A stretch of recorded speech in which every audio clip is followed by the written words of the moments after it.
이 영상을 끝까지 시청하신다면 여러분은 자신이나 파트너 혹은 주변 사람들의 행동을 훨씬 더 깊이 이해하게 될 것이며, 더 나아가 건강한 관계를 향한 실질적인 첫걸음을 내디딜 수 있게 될 것입니다. 우리가 이 두 애착 유형의 차이를 제대로 이해하기 위해서는 무엇보다도 그 뿌리가 어디에 있는지를 먼저 탐색해야 합니다. 모든 애착 유형은 우리의 어린 시절, 특히 주 양육자와의 관계 경험 속에서 형성된 생존 전략이기 때문입니다. 마치 식물의 뿌리가 토양의 상태에 따라 모양을 달리하듯, 우리의 내면 아이는 어린 시절의 정서적 환경에 적응하기 위해 특정한 관계 패턴을 발달시켰습니다. 먼저 혼란형 회피 애착, 즉 공포형 회피 애착의 뿌리를 살펴보겠습니다. 이들의 뿌리는 대부분 경계선 침해, 트라우마, 인메시먼트 트라우마라고 불리는 경험에 깊이 박혀 있습니다. 이것은 무엇을 의미할까요? 보통 이들은 어린 시절 자신의 감정이나 욕구보다는 주 양육자, 형제 자매 혹은 다른 가족 구성원의 필요를 채워야 한다는 무언의 의무감과 압박감 속에서 성장했습니다. 예를 들어 정서적으로 미숙한 부모의 감정적 쓰레기통 역할을 해야 했거나, 어린 나이에도 불구하고 동생들을 돌봐야 하는 작은 부모의 역할을 강요받았을 수 있습니다. 이러한 환경에서 그들은 정서적 연결이나 관심을 받기는 했습니다. 하지만 그 연결은 조건부였습니다. 즉, 그들이 다른 사람을 위해 봉사하고 있을 때, 그들의 쓸모가 증명될 때에만 긍정적인 피드백이나 애정을 받을 수 있었던 것입니다. 다시 말해, 그들 자신으로서 있는 그대로의 모습으로는 사랑받지 못하고 오직 타인의 기대를 충족시키는 도구로서 존재할 때만 관계 속에서 자신의 자리를 찾을 수 있었던 것이죠. 이것은 매우 교묘한 형태의 정서적 방임, emotional neglect입니다. 관계라는 것이 본래 쌍방향의 교류여야 함에도 불구하고 그들의 경험 속 관계는 항상 일방통행이었습니다. 자신의 감정, 욕구, 힘듦은 누구에게도 털어놓을 곳이 없었고, 오히려 억누르고 다른 사람의 감정을 먼저 살피는 것이 생존에 유리했습니다. 예를 들어 나르시시스트적인 부모 밑에서 자랐다면 아이는 부모의 기분을 맞추고 칭찬을 갈구하는데 모든 에너지를 쏟았을 것입니다. 혹은 집안의 장남, 장녀로서 동생들을 돌보는 막중한 책임을 지면서 정작 자신의 어린 시절은 송두리째 빼앗겨 버렸을 수도 있습니다. 이러한 성장 배경 때문에 혼란형 회피 애착 유형의 사람들은 성인이 되어서도 타인의 감정과 필요에 극도로 예민하고 그것을 기가 막히게 알아차리는 능력을 갖게 됩니다. 그들은 마치 레이더를 켠 것처럼 상대방의 미세한 표정 변화, 목소리 톤 하나에도 그 사람의 기분 상태를 감지합니다. 그리고 상대방을 기쁘게 해주려는 경향, 즉 사람을 기쁘게 하는 자, people pleaser의 면모를 강하게 보입니다. 하지만 바로 이 지점에서 그들의 깊은 내적 갈등이 시작됩니다. 그들은 타인에게 헌신하고 봉사할 때만 연결감을 느끼지만 동시에 그 과정에서 자신의 에너지가 소진되고 이용당한다는 느낌을 받기 때문입니다. 그래서 그들은 자신의 경계선을 설정하는데 매우 큰 어려움을 겪습니다. 경계선 침해, 트라우마의 직접적인 결과이죠. 거절을 잘하지 못하고 부당한 요구에도 아니요라고 말하기를 주저합니다.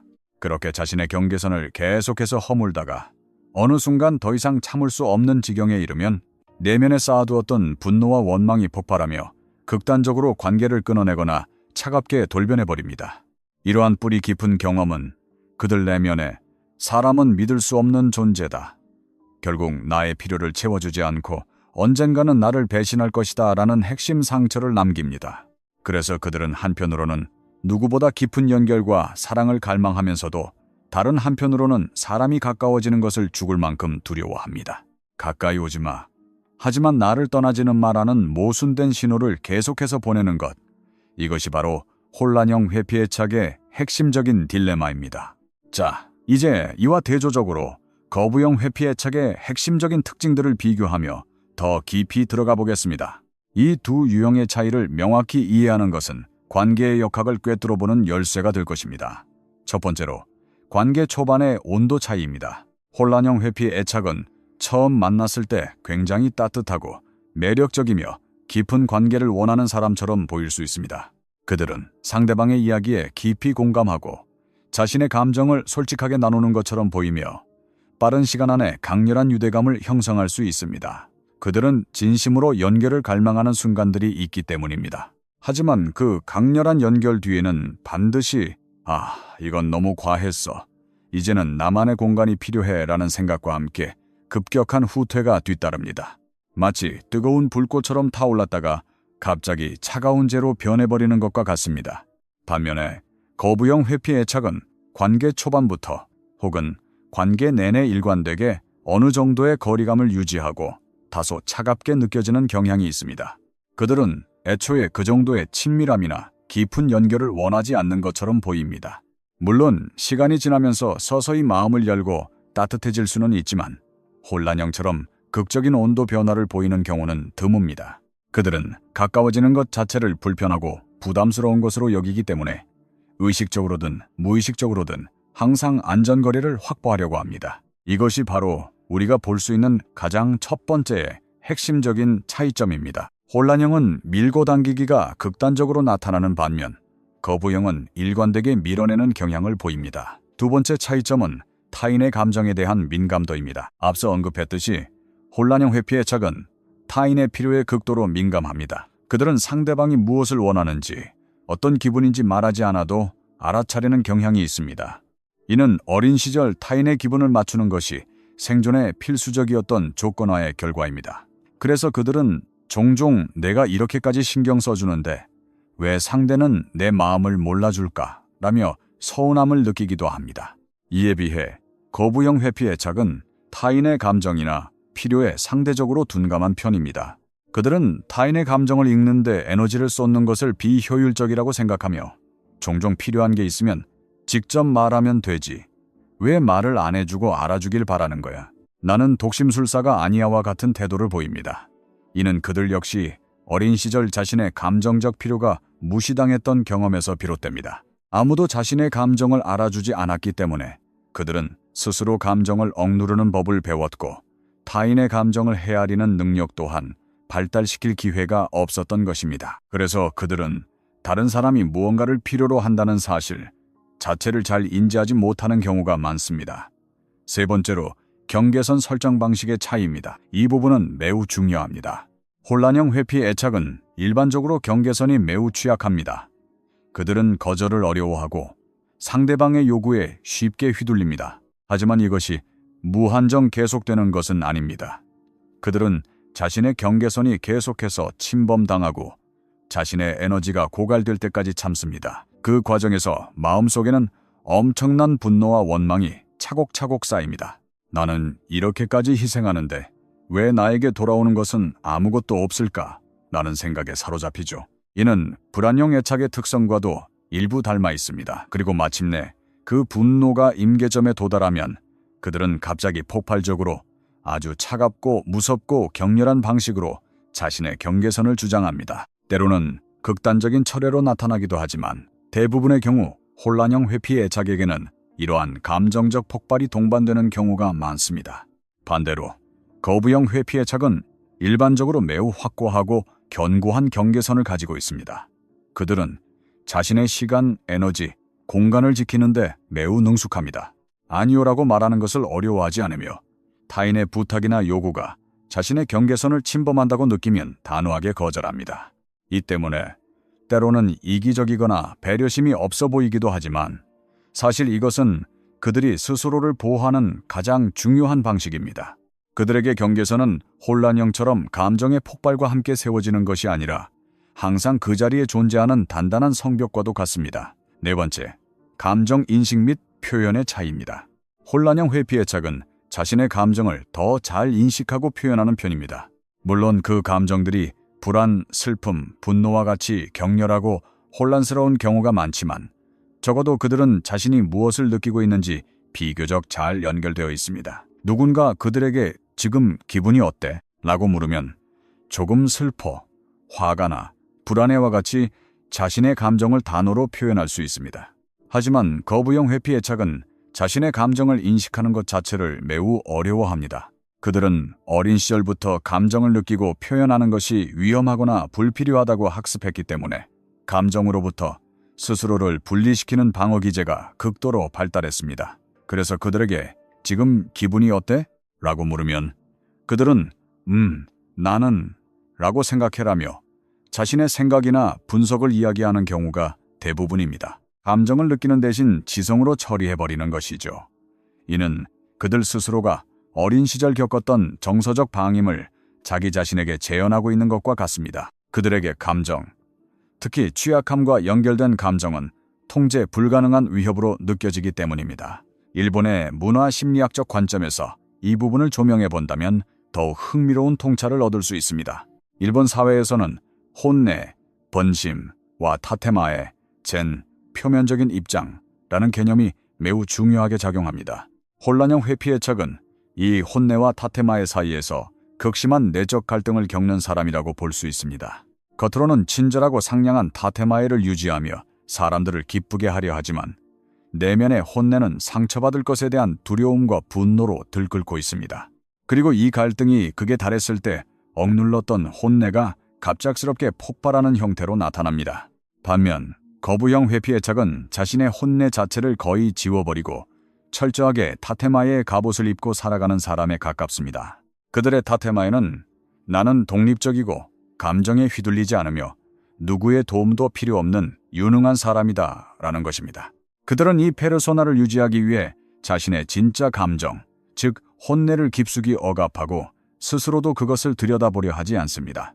이러한 태도는 집단의 화합을 중시하고 개인의 감정 표현을 억제하는 경향이 있는 동아시아 문화권, 특히 일본이나 한국 사회에서 성숙함이나 어른스러움으로 오해받거나 심지어 긍정적으로 평가받기도 합니다. 이것이 바로 이들이 자신의 문제를 문제로 인식하기 더 어려운 이유 중 하나입니다. 다섯 번째 차이점은 관계 속에서의 역학 변화입니다. 혼란형 회피 애착은 상대방이 누구냐에 따라 불안형의 특성과 회피형의 특성을 오가는 카멜레온 같은 모습을 보입니다.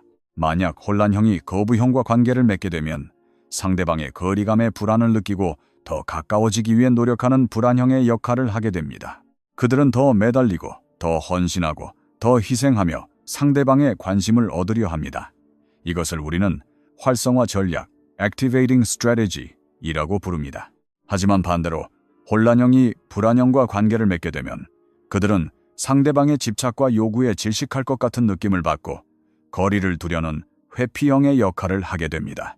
그들은 갑자기 잠수를 타거나 일부러 연락을 피하며 자신만의 공간을 확보하려는 비활성화 전략, Deactivating Strategy를 사용합니다. 이처럼 혼란형은 관계의 역학 속에서 끊임없이 흔들립니다. 거부형 회피애착은 이와 달리 상대방이 누구든 비교적 일관되게 회피적인 태도를 유지합니다. 특히 불안형과 만났을 때 그들의 회피 성향은 더욱 강화됩니다. 불안형이 다가올수록 거부형은 더 멀리 달아나는 전형적인 추격자, 도망자의 역학이 만들어집니다.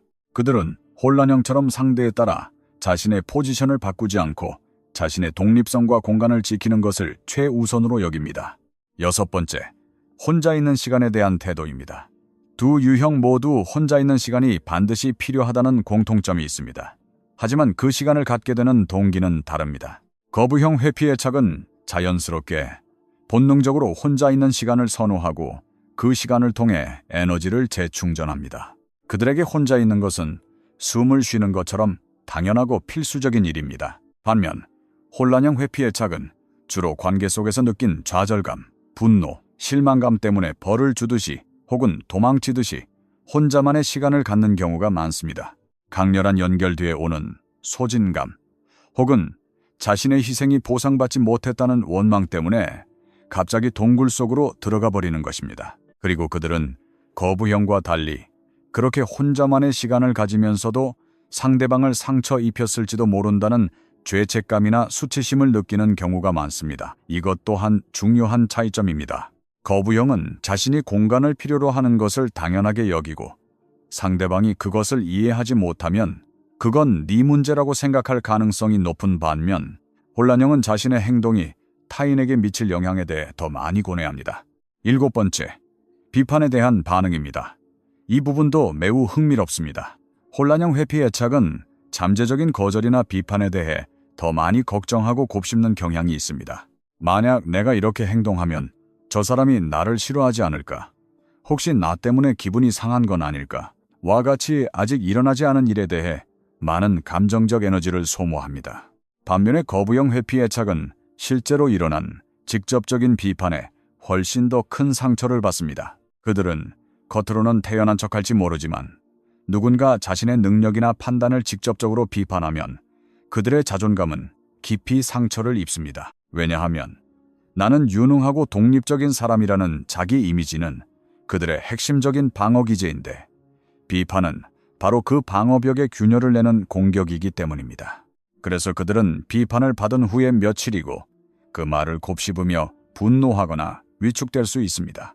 혼란형이 다른 사람들의 생각에 대해 더 걱정한다면, 거부형은 자신의 가치에 대한 직접적인 공격에 더 민감하게 반응하는 것입니다. 이 모든 차이점들을 종합해보면 우리는 두 유형의 핵심적인 동기를 파악할 수 있습니다. 혼란형 회피, 애착의 핵심 두려움은 버림받는 것과 동시에 속박당하는 것입니다. 그들은 사랑받고 싶지만 사랑이 결국 자신을 상처 입히고 통제할 것이라고 믿습니다. 그래서 그들은 가까워지고 싶다는 욕망과 멀어지고 싶다는 공포 사이에서 끊임없이 진동합니다. 거부형 회피, 애착의 핵심 두려움은 의존하게 되는 것과 자신의 취약함을 드러내는 것입니다. 그들은 타인에게 의존하는 것이 곧 약점이며 결국 실망으로 이어질 것이라고 깊이 믿습니다. 그래서 그들은 애초에 감정적인 연결 자체를 차단하고 완전한 자급자족을 통해 스스로를 보호하려고 합니다. 이러한 이해는 단순히 누군가를 회피형이라고 낙인 찍기 위함이 아닙니다.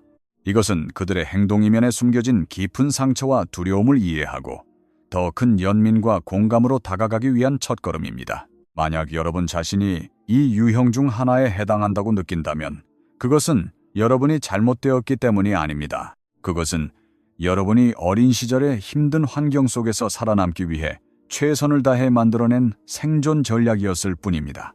그리고 성인이 된 지금 우리에게는 그 낡은 전략을 인식하고 더 건강하고 새로운 관계 맺기 방식을 배워나갈 힘이 있습니다. 자신이 혼란형이라면 자신의 경계선을 조금씩 그리고 단호하게 설정하는 연습을 시작해야 합니다. 자신의 감정과 욕구를 솔직하게 표현하고 거절당할 것에 대한 두려움을 마주하는 용기가 필요합니다.